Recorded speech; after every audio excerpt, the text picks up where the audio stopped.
Mr. Speaker, the opposition bench are the very bigoted, biased, and misinformed people that I talked about in my earlier speech.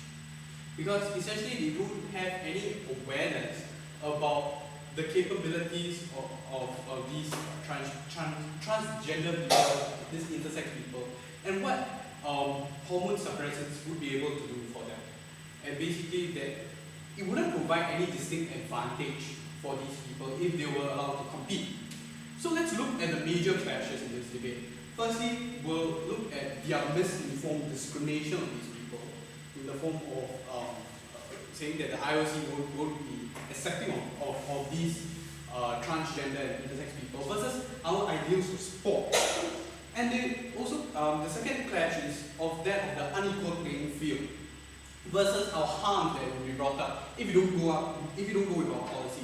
And thirdly is the whole purity of sport versus the benefits, the major benefits that would be brought up when you allow this participation of these transgender people. So firstly, what Nicholas has brought up is that basically the IOC won't want to have these transgender people. And he brought up the example of the disabled athletes. And basically what happened with the IOC is essentially they were misinformed.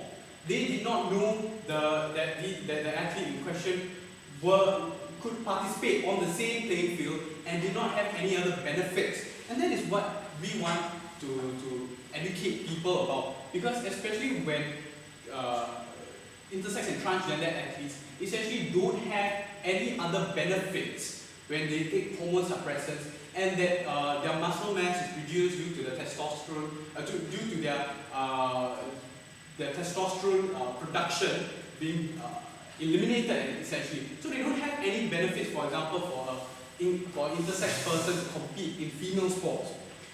What the ideals of sports are is essentially merit-based. So if that person, if that transgender or intersex person can't qualify, we don't see an issue with that because again it's merit-based. We shouldn't just discriminate because hey, we don't really know what's your sex, you weren't really, you maybe had an XXY chromosome and whatnot, and because of that we are not allowing you to participate at all. But if that person essentially is fully female and has female characteristics and not only acts as a female but is physically more or less like a female and can compete on the same level without being having any distinct advantage, we shouldn't discriminate that person. If that person can't qualify for that sport, too bad, because sports itself is merit-based, and we want to recognize that merit. We want to provide them that opportunity at least to participate in that sport. Now the second clash is of course that of the unequal playing field, because firstly they say they would have some disadvantage, and it is so difficult to categorize these people.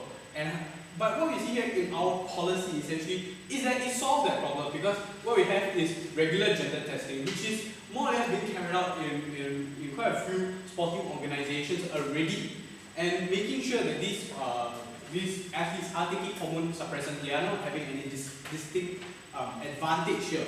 But what will happen if you don't go with our policy, our harms that are brought about? Because when you participate in sports, essentially, it is due to the passion, it is due to the glory that this participation provides. It is the same thing for any normal person or any other intersex or transgender person. If we don't allow this, if basically we say no, you can't participate, the transgender or intersex person would still want to and would still continue participating. How so? It would continue to do that. So what I would like to question, what exactly is the opposition trying to propose? Are they trying to create a separate category for these people to participate? We don't think that that would be feasible, because essentially what you're doing is discriminating against these people.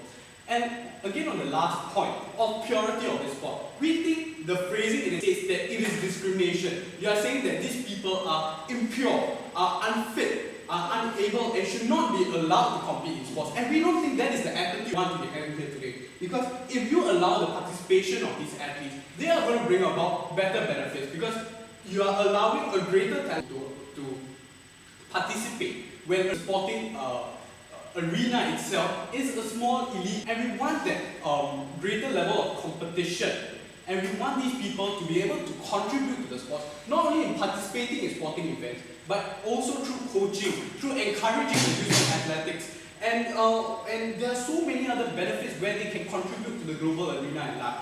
And when we see that discrimination itself should not be allowed and goes against the principles of sport, we think that our policy best fits the principle of this sporting organization. Thank you.